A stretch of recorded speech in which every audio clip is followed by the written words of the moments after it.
So here we're looking at the second half of the multiple choice for the January 2020 Regents for Algebra 1. So question 13 is asking about f of x and g of x given below. This part that I have here is from the previous question, so I'm going to move that over. So looking at this one, we've got g of x graphed, and f of x right here is the equation. So it's looking at some options based on this. I want to have the picture of that so I can compare it. So I'm going to graph the f of x, so negative x squared minus 4x minus 4.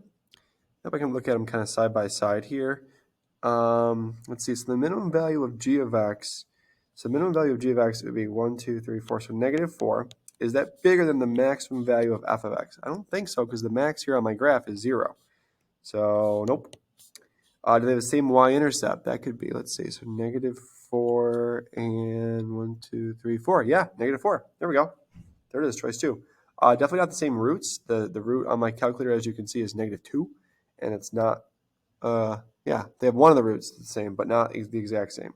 Because there's another root over here that f of x doesn't have. And they don't equal each other when x equals negative 4, because that would be over here, negative 4. And that's, yeah, totally different. Actually, up here, but whatever. Moving on, number 14. So for this one, it says this equation represents the value of a motorcycle after t years. What is true? So the original is right here. That's the initial. And then if it's keeping 75%, that's what that means. You're always what you're keeping. So you're losing 25%. So it doesn't start at 9,000. It does start at 12,000. There we go. Doesn't decrease by that, and doesn't decrease by that. It decreases by 25% each year, not 0.25%. So choice 2 is correct.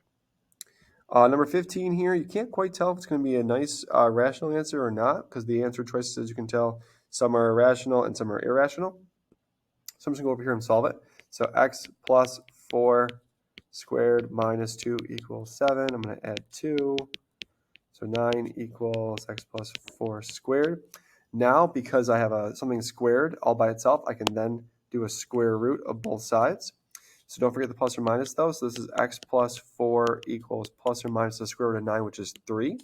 So x equals, if you do minus 4, negative 4 plus or minus 3. So our two options are negative 4 plus 3 and negative 4 minus 3. So that would be negative 1 and negative 7. There we go. Which one is not equivalent to that? Ooh, that's not so nice of a question. That's just not nice at all. Let's try and find a shortcut here. I'm going to jump right to the ones. I guess it really isn't the quickest one. You could just look at, I'm going to do each one one at a time. So number 1 here, that would be negative 4x cubed plus x squared minus 6x plus 8. Does that one match? Oh, sure does. That one's out.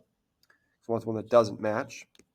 So the next one would be negative 4x cubed minus x squared. Oh, minus x squared.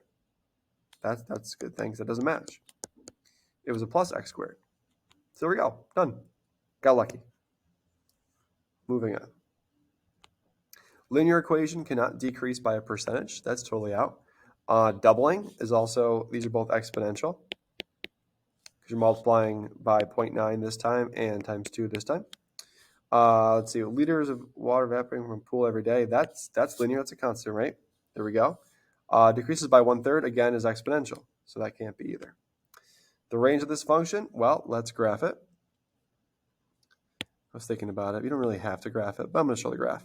To do absolute value, it's next to the book over here if you're using the Inspire. So this little symbol right there is absolute value, then x plus 3 inside, minus 5 outside.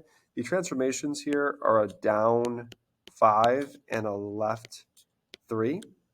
So that's why the vertex moves from 0, 0 to a vertex down here at negative 3, negative 5. And that would be the smallest y value because it wants a range. So smallest y value is at negative 5. And then it goes up from there. So negative 5 inclusive. There's no reason not to. So we're going to include it and choose choice 1 for 18. Number 19, let's see. So which of these is basically equivalent to TMM is what this is kind of asking. So a little bit weird here. I don't love that. So I'm going to rewrite that. As you can tell, they're all different. So let's try and rewrite this. So let's use our exponent rules. 2 times 3 to the 2m plus 1. That's equal to 2 times 3 to the 2m times 3 to the 1. Our exponent rules say a to the b times a to the c is a to the b plus c. So working backwards, if they're already being added, we can then just write it like this for the same base, but then split the exponents up essentially. So that would just be 3, which you can then multiply by the 2, and that would be 6, 3 to the 2m. So that one's right, if we have one like that, and we do. That's the first one. So choice 1 is correct. Let's see, so can it be the second one? I don't think so. Because how could that be that one? Because the only thing that's different is the 6 and a 3, and 6 is not 3. So it can't be 2. So it's 1 and not 2, which is somewhat helpful. So the question is it 3? So 6 times 3 to the 2m is equal to 6 times 3 squared to the m. That's our other exponent rule. A to the mn, or a to the m to the n, is equal to a to the mn. So working backwards, if they're being multiplied, then you can rewrite it as power to a power.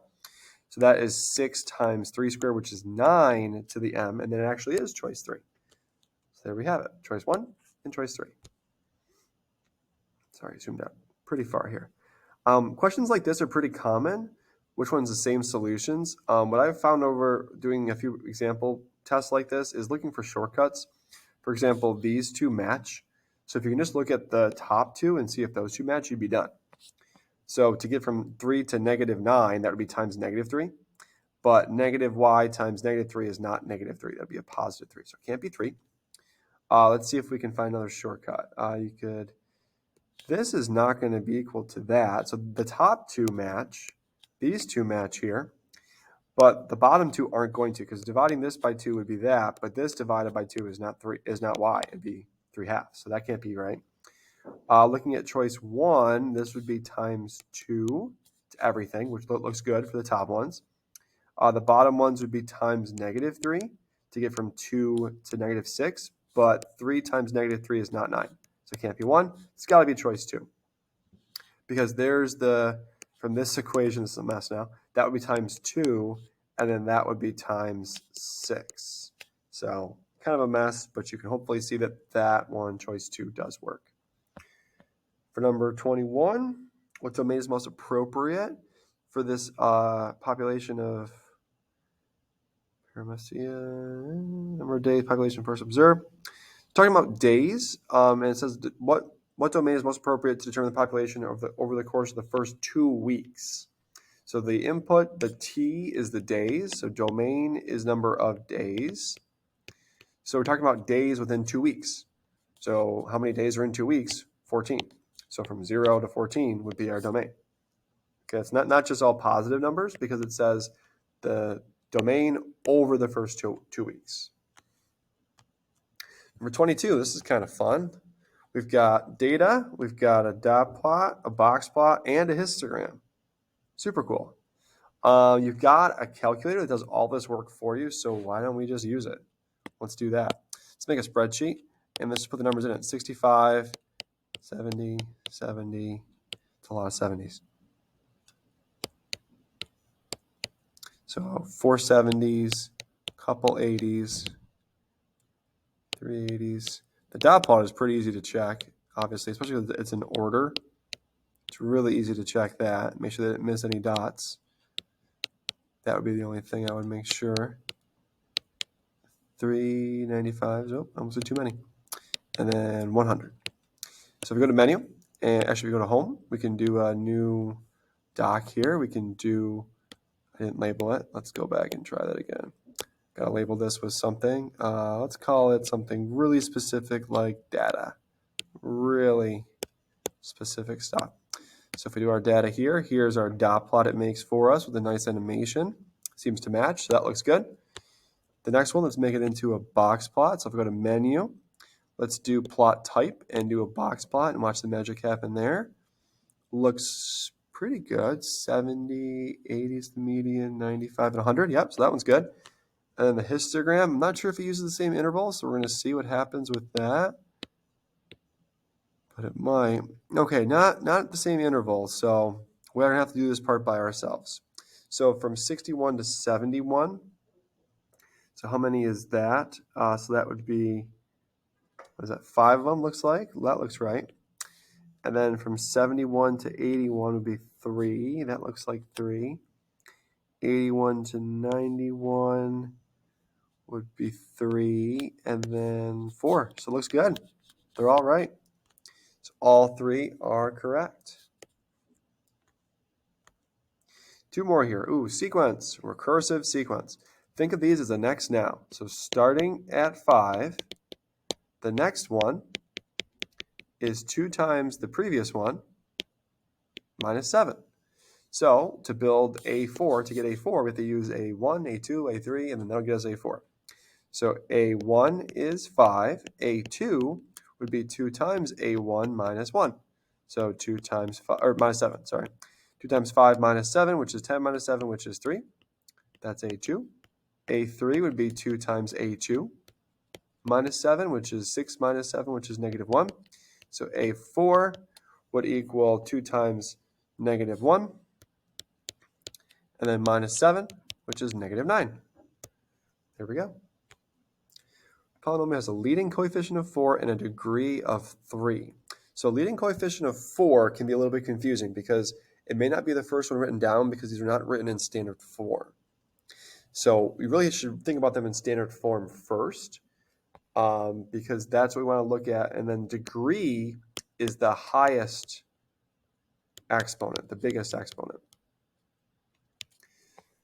So let's see. So the biggest exponent has to be 3. So no exponent of 4. So those 2 are out. So it could be 2 or it could be 4. The leading coefficient of 2 is not actually 4 though, because that would come first in standard form. This would be standard form for that one. So that would be a leading coefficient of 5, so it can't be 2. It's got to be choice 4 because standard form would look like this. And there's your leading coefficient of 4. And that's the rest of the multiple choice for the January 2020 Algebra 1 Regents exam.